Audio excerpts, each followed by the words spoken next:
Ever start hiking feeling really great and then hit a wall halfway through? If you want to hike further, feel stronger, and finish the day not completely wrecked, this video is for you.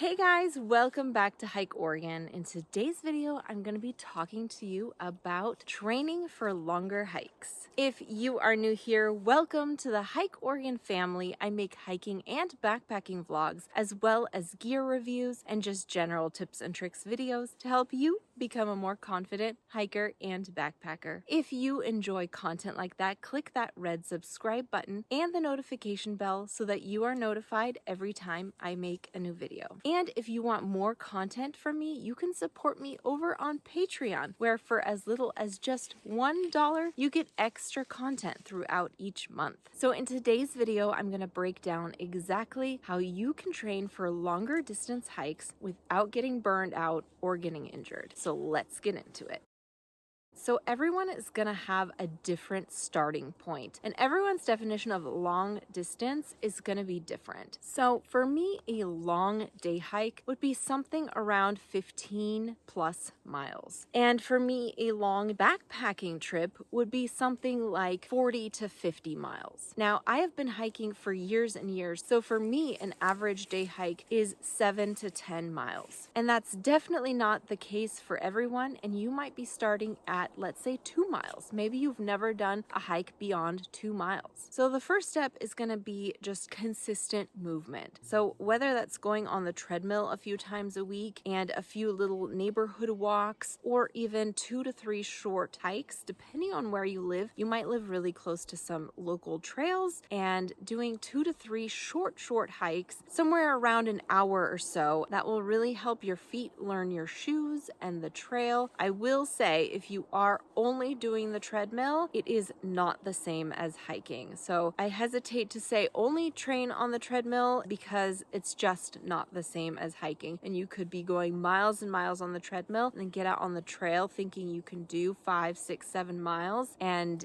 it's not the same. The next little tip I have is to train your legs. It is super important as a hiker that you have strong legs. So doing exercises at home or in the gym, like step-ups, lunges, squats, and calf raises, are really going to help your legs when you then hit the trail. But like I said before, nothing trains or mimics hiking better than actually hiking. So the best thing to do is get out on a trail. Tip number 3, where a lot of people go wrong, is they increase distance too fast. They're like, yep, I'm great in the gym. I've gone on all these little hikes. Let's say they've only been doing like 3 miles, and all of a sudden they're like, let's shoot for 7 miles with all this elevation gain. That is where you can easily get injured, and we don't want that. So my tip is to increase distance and or elevation gain, generally not both at the same time, like 10 to 15% each week. Tip number 4 is adding some pack weight as well as elevation gain. So once your body and your feet are kind of used to hiking some nice, gentle, flat ground, maybe some undulation, kick it up a notch, like I said, slowly, and try out some elevation gain as well as some pack weight. Add some stuff to your pack just to up that pack weight, and that really makes a difference in your training. But also don't rush the pack weight. I know that if you just have too much on your shoulders, it can really hurt, but it's important, especially if you're going from like day hiking to wanting to backpack, it is important to kind of train with that weight. So whether that is just loading up your backpacking backpack and going on a day hike, or I've actually seen people load up a backpacking backpack and go to the gym, set that treadmill to an incline, and just go for it. And tip number 5, just for your training, is to hydrate and to fuel properly. I've talked about this in multiple videos multiple times, but it's important to eat like a little snack, whether that just be like a couple of nuts or a bite of a bar or something every like hour and a half or so. The easiest thing to get your energy up is simple carbs. So whether that be a bar or like a few gummy candies or something like that, and then have a proper lunch at your lunch break. Also, something to not forget is to replenish your electrolytes on hikes. Again, I've talked about this numerous times. I have a full video on replenishing electrolytes that I can link here. And then recovery matters. You should not be training or hiking every single day. You will definitely burn out, get injured. Your feet will not be happy. So it's important to have some rest days, whether that is like restorative yoga. It's really important to stretch. Your quads and your calves will thank you immensely if you stretch after a long hike. Also, think about the mental aspect of endurance training. It is not only physical, it is also mental, as I have discovered on long backpacking trips or a long day hike. It is a mental game as well. Something that I personally like to do is I like to have a sports watch on. If I'm doing like a really long hike where the mileage can seem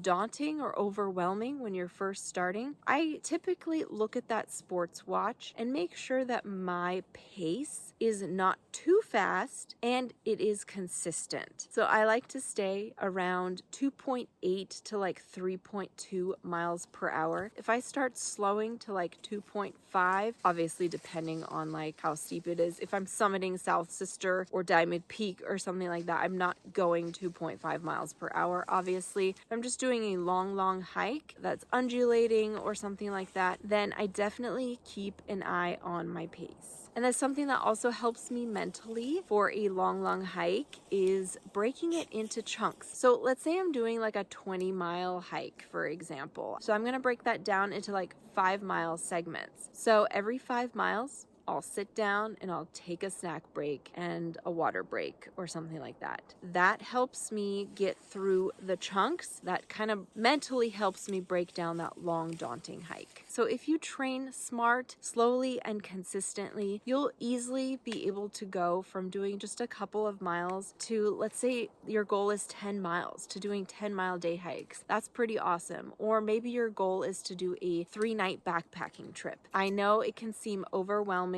and like it's not possible, but you can definitely do it. The main thing is to train your body and your feet. It is very important that your feet get used to hiking longer distances because your feet will probably start hurting the most the quickest. That's what I've found is like my body's still, ready to go. I could still hike like 5-6 more miles, but it's my feet that start to hurt. So training your feet is probably the most important thing, to be honest. Thank you so much for watching. I hope this video was helpful. Comment down below. I'd love to hear how many miles your longest day hike has been. If you don't already, go ahead and follow me over on Instagram. That's where I post all of my recent hiking and backpacking adventure pictures. And if you want to hike and backpack here in this amazing state of Oregon, check out my website, hikeoregon.net. You'll find tons of information about hikes, backpacking routes, as well as snowshoe trips. On the website, you'll also have access to all of the hiking guidebooks that I've written over the years. Thank you so much for watching, and I will catch you on the next adventure.